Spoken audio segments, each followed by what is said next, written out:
नाम है, वही सबसे बड़ा है जो नाम जप करता है।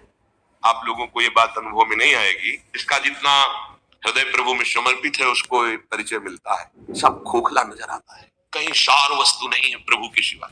सबको लगता है कि ये झूठे पदों में, झूठे मान में, झूठे भोगों में, झूठी संपत्ति में ऐसी अमूल्य श्वासों को नष्ट कर रहे हैं, इनको पता ही नहीं है, कुछ नहीं है इनके पास। वही बड़ा साहू है, वही जमींदार है, वही पदाधिकारी है, वही धनी है, वही सम्राट है जो श्याम भजे धनी। और जो कामना को भजे, जो कामनाओं के पीछे मारा घूमता है, वो चोर है। आप उसे चोर कैसे कह सकते हैं? चोर तो वो होता है जो दूसरे की वस्तु का अपहरण करे। राजकीय विभाग से श्वास रूपी धन मिला परमात्मा तत्व के चिंतन के लिए, आपने उन श्वासों को काम में, विषय भोगों में व्यतीत कर दिया, ये चोरी है। प्रभु की वस्तु प्रभु को अर्पित करनी चाहिए। आपको धरोहर रूप में श्वासें दी गई थी, तुदीयम वस्तु गोविंदम तुभ्यमेव समर्पये। गोविंद की वस्तु गोविंद को समर्पित कर देते तो गोविंद में बन जाते, बड़े हो जाते। तो ये तुम्हारा शरीर, तुम्हारा धन, तुम्हारा पद और तुम्हारा मन सब चलायमान है, स्थिर नहीं है।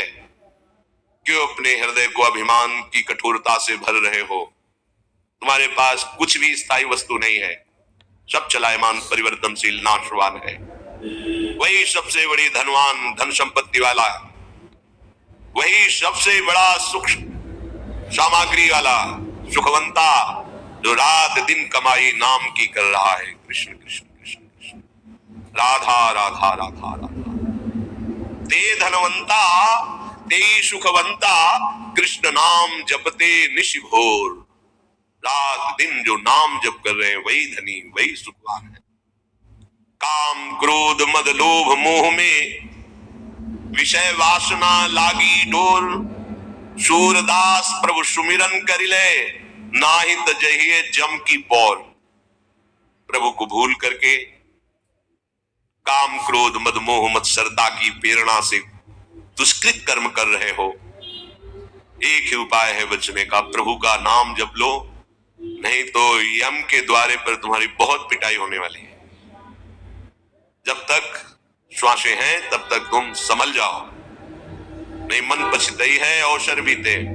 यहाँ खूब टींग हाँकी जाती है, खूब मुझ में ताव दिया जाता है, और जब कानून के विरुद्ध आचरण किए जाते हैं और जब फंस जाता है केस, जब सजा होती, तब उसको पता चलता है कि अरे मैंने अगर ये गलती न की होती तो आज कितना स्वतंत्र जीवन में घूम सकता था, मैं जा सकता था। आज इन चार दीवारी के अंतर्गत शासन में रहकर कष्ट सहता हुआ बिना रुचि का हमारा जीवन जा रहा है। अब तो क्या, जब फंस गए फिर क्या? अभी तो क्या यमदूत, क्या यम द्वारा, क्या नरक, सब बातें लिखी पड़ी हैं, कुछ सत्य नहीं है। कह लो, तुम्हारे कहने से होगा? जब तुम्हारे दुष्कृतों का फल आएगा तब तुम्हें पता चलेगा, और उस समय तुम कुछ कर नहीं पाओगे। इसलिए सावधान। वही धनवान है, वही बड़ा है, वही सुखी है, वही बुद्धिमान है जो रात दिन प्रभु का नाम जप करते हैं। प्रभु कह रहे हैं मेरी ये गुणमयी माया बड़ी बड़ी दुरत्य है, अगर इससे कोई पार पा सकता है तो जो मेरा शरणागत भक्त है वही पार पा सकता है।